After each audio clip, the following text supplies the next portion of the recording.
Praise the Lord, Thagatsari, channel asibu tabiba khudingmakpu Ishwargi nungsibana konsinbiba oisinu. Jene noksing ekoi Ishwargi wahai khara Bible tagi Shastra sidagi ekoi taminasi. Pau sandokpa pandum manga pada tagi mapan amadi tramanga. Fattaba thabak hengatlaga aremba wa yamna ngangba henbani. Maram sina mapu ibungobu kiu karigumba mafam kharada o naiduna asumba amadi asyangba uba phangdrabadi Maduda nang ngaklugano maramdi mafam chawbasingdo henna chawba amana senaduna leipak amagi khwaidagi phabadi malemge mai phajana loknaba honaba ningthau ama leibaduni isinenoksing pattaba tabo hengatliba makhai aremba wangamsi amna hel warem ngamba yamliba makhai leba atu shanti wiba nungai phaba leba ama oiba ngamde akoina karigumba mafam amada onaiba amadi awana kaya mayoknaba matamda matu akhoi nangakningai oide aina tawba ngamdaba leite haduna chawthoktuna napan tawduna leibasing ado makoidagi hena chawba amana makoibo senaduna yengduna lei habse aikoina shastra sida ujaba phangi adan ichine noksing aikoina leijaba tabang phunsi asida aikoina leiringi matam asida aikoina ishwargi wahising asi loksin jabasi amna darka oiba amani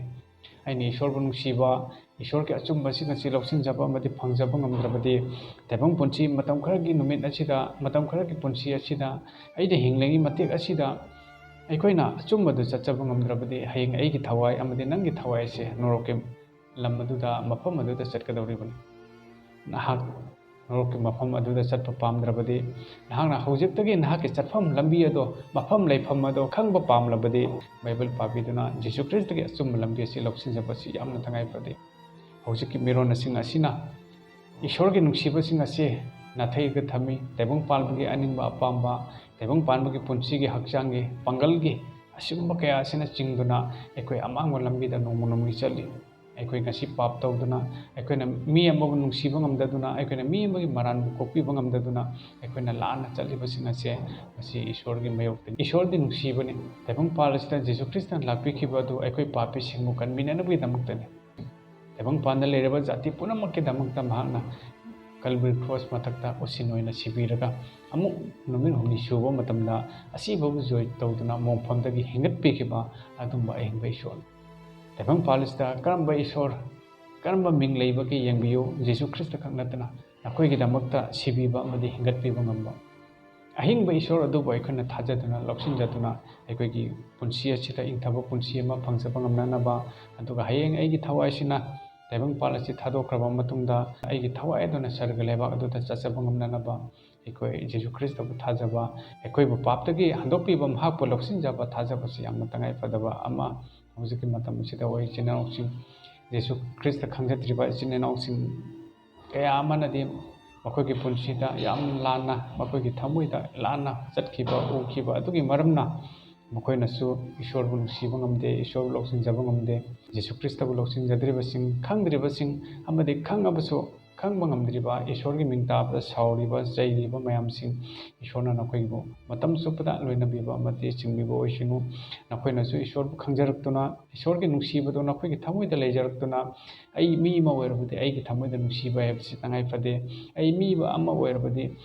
mi amagi maran kokpiba hebsi tangai phade achumba chatpa hebsi tangai phade habdo akoina khangjaraga ishwargi lambida chumna singna chachaba ngamba ishwarna ohenbiba oisinu pandum mangagi patatra manga chida aikoi amu yeminasi mamagi punungdagi karisu yaudana lakpakum amuk hanna chatkani karisu yaudana mana lakhi magi asumandagi makutta karisu puroi asuman haibisi karino isinausi taibang palasida aina tawriba afaba amade fattaba thabak mayamsing adu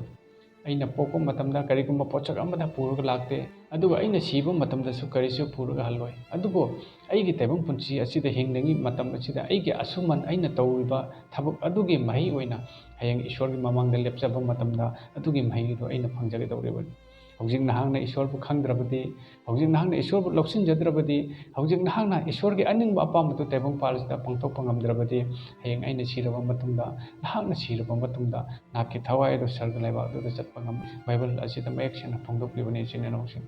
aina hinglingai matam asida ishwargi nungsiba ishwargi achumbadu chachaba ngamnanaba aikoi jesu christ bu thajaba loksinjabasi amna tangai phate chinausin ai jesu christ thajaraga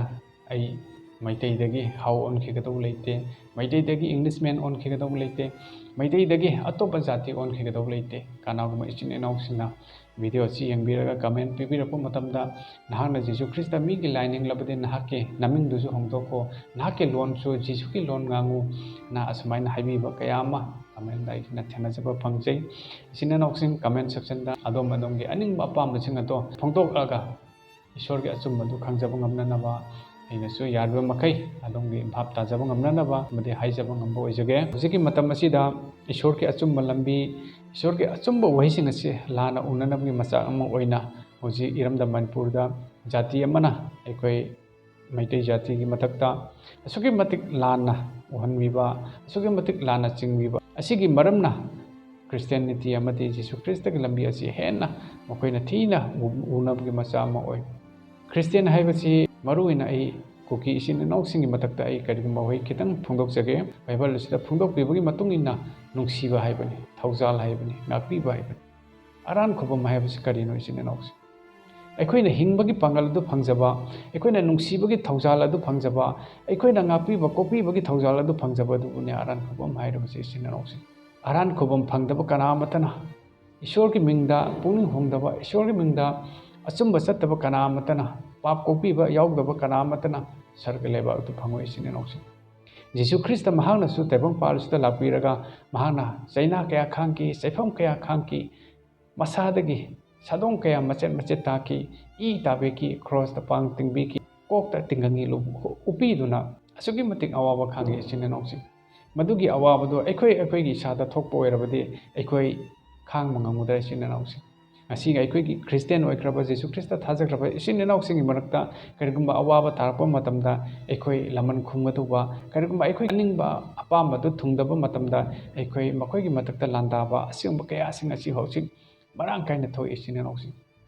ꯑꯁꯤꯒꯨꯝꯕꯁꯤꯅ ꯍꯌꯦꯡ ꯑꯩꯒꯤ ꯊꯋꯥꯏꯗ, ꯑꯩ ꯏꯁꯥꯒꯤ ꯑꯣꯏꯕ ꯑꯩꯒꯤ ꯊꯋꯥꯏꯗ ꯇꯣꯡꯖꯕ ꯀꯔꯤꯁꯨ ꯂꯩꯇꯦ ꯏꯆꯤꯟ ꯏꯅꯥꯎꯁꯤꯡ꯫ ꯅꯍꯥꯛꯅ ꯉꯁꯤ ꯃꯤ ꯍꯥꯠꯂꯝꯕ ꯌꯥꯏ ꯈ꯭ꯔꯤꯁꯇꯤꯌꯟ ꯑꯃ ꯑꯣꯏꯅ, ꯅꯍꯥꯛꯅ ꯉꯁꯤ ꯃꯤꯕꯨ ꯑꯋꯥꯕ ꯄꯤꯔꯝꯕ ꯌꯥꯏ, ꯅꯍꯥꯛꯅ ꯃꯤꯒꯤ ꯊꯃꯣꯏ ꯁꯣꯛꯅꯅꯕ ꯊꯕꯛ ꯇꯧꯔꯝꯕ ꯌꯥꯏ꯫ ꯃꯌꯥꯝꯁꯤꯡ ꯑꯗꯣ ꯅꯍꯥꯛ ꯑꯔꯥꯟ ꯈꯨꯕꯝ ꯑꯗꯨꯗꯒꯤ ꯌꯥꯝꯅ ꯊꯥꯞꯅ ꯂꯩ ꯍꯥꯏꯕꯁꯤ ꯑꯩꯈꯣꯏ ꯈꯪꯖꯃꯤꯟꯅꯁꯤ꯫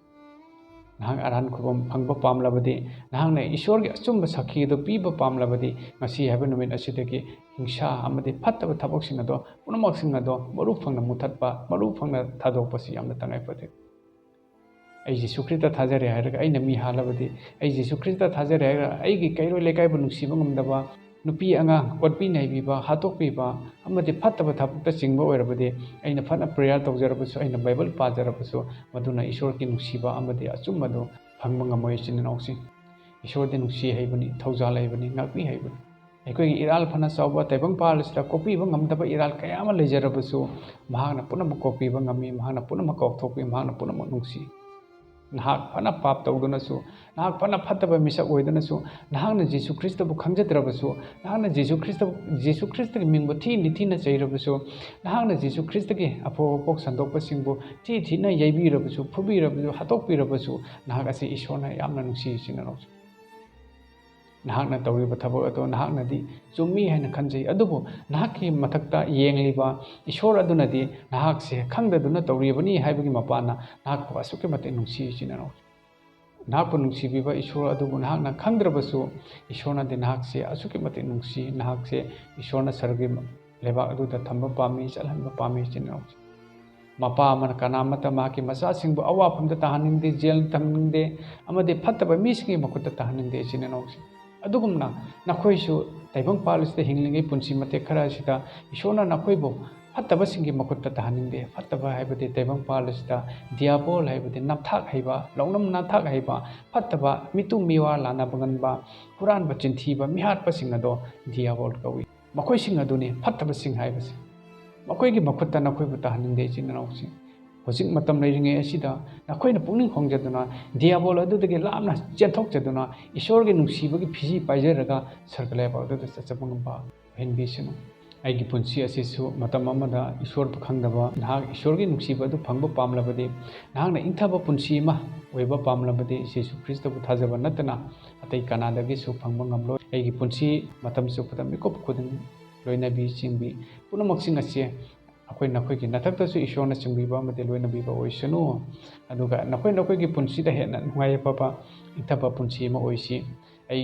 क्रिस्टियन अमा ओइरबसु आइगी पुंसीदा अफबा असेंबा असुंबदु अइना फंगबा ngamnanaba matam supada honaminasi ai afaba mi ama oige achumba mi ama oige ahingba mi ama oige hairabadi Jesus Christ ki aningba pamase taibang palista aikoina sakhi goina pitokpasi amna tangai pade aina ngasi Christian ama oi haiduna aina fataba thabak kaya tawrabadi aina mihat mipun mitu miwala naba amade horan chinthiba kalakpa khamanba asauba akampet ngangba sahi daba chinjak yuthak kaya chatuna thakna leibo erabadi ishor gi masa singdi hiram khudingmakta maikei khudingmakta tamjanafam oiba adumba misak ama oiba yamna tangai pade kanagumba aikogi iraktasu Christian oigrabasing manaktasu ahal senior oigrabasing mataktasu asigumna kanagumna haibi aidi nakoi poktringede hauna ai Christian orabamni nakoi poktringede hauna aina ishor gi opau si sando amma bane aina khangdaba leite aina tawramdaba thaba amta leite hai adubu makoi ki chindagi di fattaba thaba kaya ama fattaba hoi kaya ama thoi asigum Christian gi ibung amana matau karamna sargale ba ngamgadori bane sine nausi taibang palbagi aningba apama taibang palbagi mi singi yananaba phananaba penanaba satpa oirabadi aikoi spiritual da aikoi thawairam da chokatpa ngamai sine nausi thawairam da hena chokatchapa ngamba oijage ishorga mari nakna leijaba ngamba oijage hairabadi taibang palbagi apama sidagi lapna leibasi yamna tangai pade sine nausi kanagumba amman haigani apaba thabak tawrpa matamda mahakti ngaurabani fattaba thabak tawragana madi nupa thoine masi aran mani sine nausi aigi punsida afaba thabuk tauge hairabadi nolungna leiba amadi hiram khudimukta aikoina achumadu aikoina khallaga madu loksinjaba yamna tagai phade ngasi nahakki punsida yamna awa saitheng kaya ama nangamma yai ngasi nahakki punsida nahakki imung manungda awa bana pik thalamma yai aduga nahak ningan naramba misak ama oiramba yai esine nausi nahakki damakta nahakna ishor bu khangdrabasu nahakna Jesus Christ bu loksin jadrabasu amadi nahakna Jesus Christ khangabasu loksin jarabasu ishor ki aning bapa amada sattaba mi ama oirabadi ngasi su nahak mutam leiri nahakna Jesus Christ bu loksin biu nahakki awaba pulum mayam singado ishor ki mathakta thongat piu ishor ki mingda nahakna punam haidok piu nahakna awaba pulum nahakna puriba awaba pulum mayam singado ishor da haidok jaba tamthok jarapa matamda mikupadada ishorna nahakpa sokpi duna ishor ki achumba lambi duna nahakpo ingthaba pibigani nahakki lambi blessing punamak ishorna hangdokpigani ishor ki achumba lambi sida chachaduna aikogi spiritually mamo oijaba ngamba nauna pokpa amom oijaba ngamba ama ohensi nauna pokpa hairaga aina amona ima ponungda changaga amona polokadabunate aigi phattaba mayam thainagi aigi hakchangda aigi thamoida aigi puning wakhalda body da leramba phattaba mayam singado loina loktok phikiba aduga ishorgi nungsibana yomba phabana yomba chumbana yomba punsi aduguni nauna pokpa haibisi aina repent tawjaraga aina phattaba mayam singdo hondok jaraga aigi puning hongjaraga masi aina Jesus Christ gi damak sakhi oina lepsaba ngamna naba Jesus Christ gi oina thabak kaya afaba thabak kaya utjaba ngamna naba ai ngasi dagi ishorgi masa ishorgi sakhi ma oina ai lepsaba ngamna naba honarage haina aikoi pungning hongsi aikoi lepsi haibisi aina hajening bajuni iramda Manipur ingthaba Manipur santi oiba Manipur nongai yafana leiba Manipur ma oinbiba ishorna oisanu iramda Manipur gi damak tasu nuktige aina ishorgi mafamda prayer tawjai aigi mathakta amadi Christian gi mathakta Jesus Christ gi mingi mathakta ngang liba makoi gi damak tasu aina nuktige prayer tawjai aikoi Christian oikraba ishor ba thajakraba isineno aikoi mayam aikoi gi thodi ishor da haijaba makoi gi maran mayam singado kopina naba makoina achumba chachaba ngamna naba makoina thongna leina naba makoi gi punsida makoi gi imu manungda nungai oina naba amadi makoi hakchang ebang hakchang da awa ana ye karigumba amata leitana naba ishori mafamda nijabasi aikoi gi thongni habasi aina haijanu maduni aduga isine nauksing karigumba ishorgi wahi si bo hen khangning ba leiragadi comment section da comment tawbiramu aduga kanagumba nauna changbirpa yauragadi channel asibu subscribe tawbiramba like comment tawbiramba kawbiganu